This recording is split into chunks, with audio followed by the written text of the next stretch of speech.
Antonius's hiding place. A fight took place here.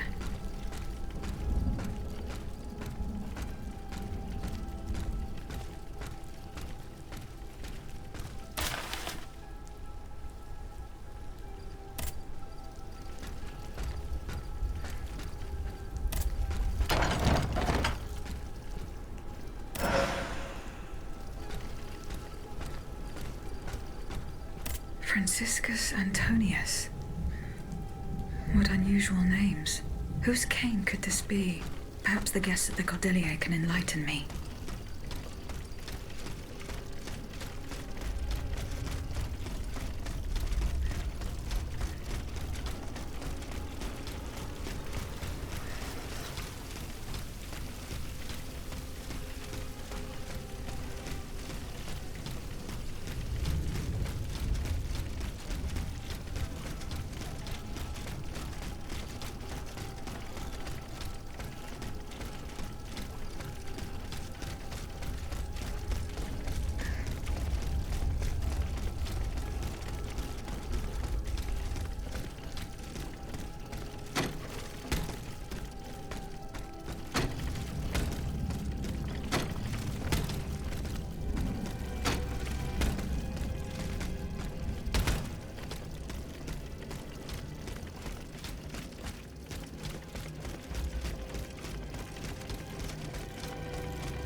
Monsieur le Marquis.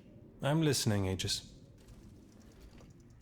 Franciscus Antonius. Do these names mean anything specific to you? François Antoine. Hold on.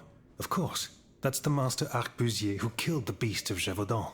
The affair took place during the reign of Louis the Beloved, just a few leagues from the castle where I grew up. I was still a young boy, but I remember it like it was yesterday. It caused a stir all over the country. I doubt that it has anything to do with my case. I don't know. I'll let you be the judge of that.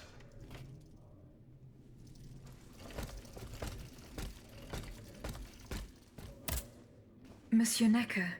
Madame? Do the names Franciscus Antonius mean anything to you? No, nothing at all. I'm very sorry that I'm of no help to you.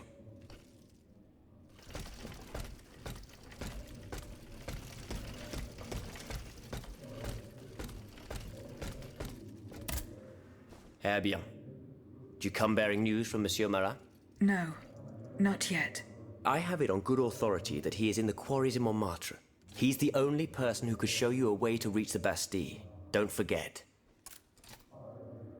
I found a cane engraved with the name Franciscus Antonius. Who could it belong to? Let me think a moment, je vous prie. I know an Antoine Francois, a printer on Rue de la Harpe.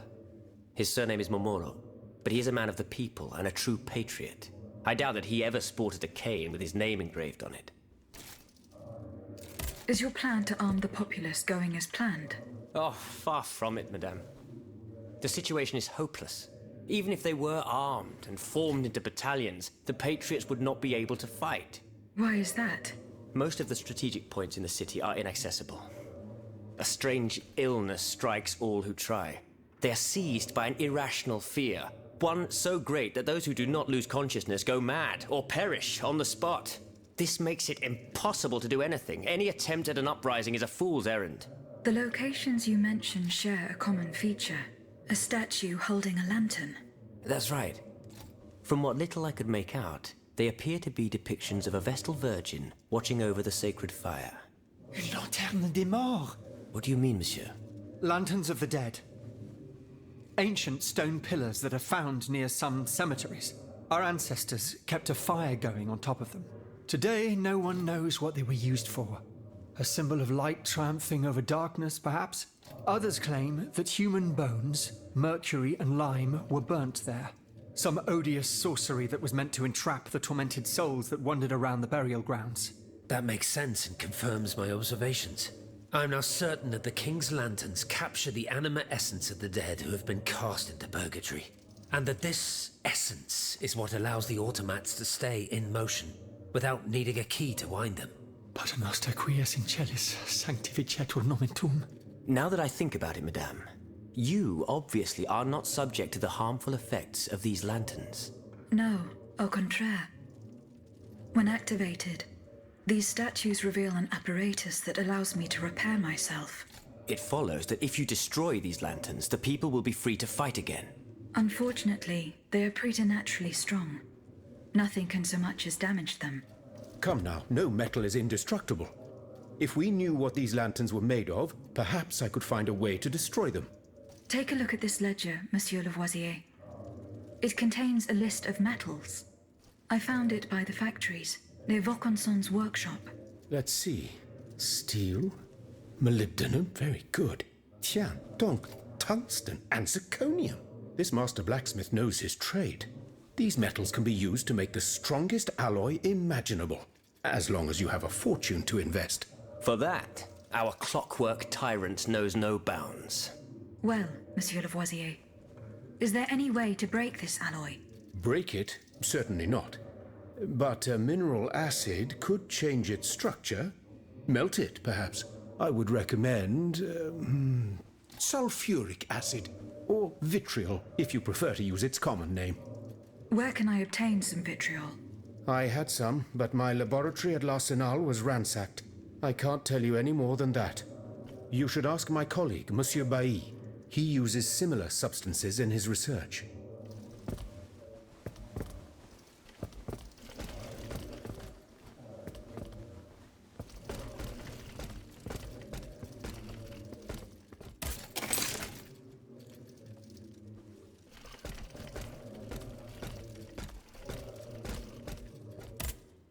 Monsieur Lavoisier. What can I do for you, Aegis?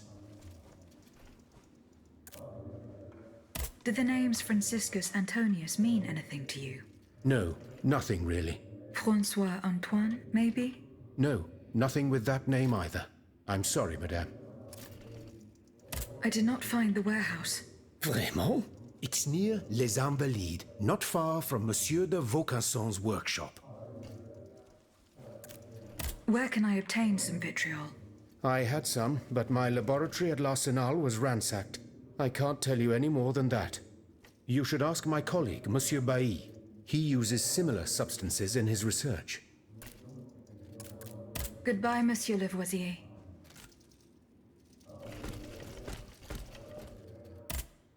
Monsieur Bailly. Does the name Franciscus Antonius mean anything to you? We scholars have the strange habit of adopting names from antiquity. I imagine that we're actually looking for someone named Francois Antoine. But no matter how hard I think, I'm afraid it doesn't ring a bell.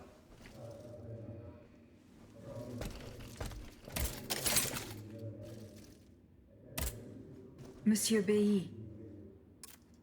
Would you happen to know where I could find some vitriol? Sulfuric acid? Of course. Combined with sea salt and green copperas, we use it to polish the lenses of our telescopes. But I don't know how much we have. You would need to go to the Louvre and take a look at the observatory's storeroom to find out. If you will allow me to. Of course, madame.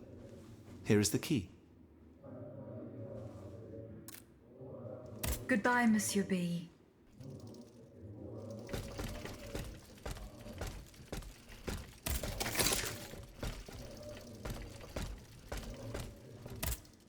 Did you go to the Hotel de Massiac? No, not yet. Remember, it's by Les Halles, just west of the Marché des Innocents. I found a cane inscribed with the name Franciscus Antonius. Does that mean anything to you? No, I'm sorry.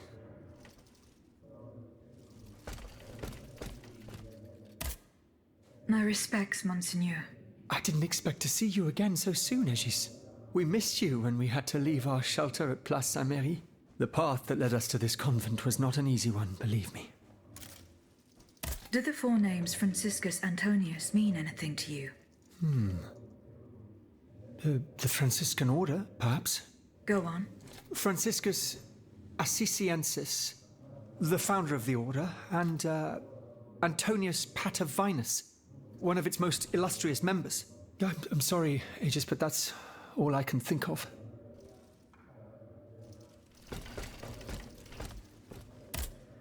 How is your research on Nicholas Flamel going? I have done nothing yet. Don't take too long, Aegis. Don't forget that the tomb is in the crypt of the Église Saint-Jacques de la Boucherie, under the cemetery. The church isn't far from the Hôtel de Ville. Franciscus Antonius. Does that mean anything to you? Let's see. François Antoine. No, that doesn't mean anything to me, I'm afraid. Désolé, ma chère. Goodbye, mon père.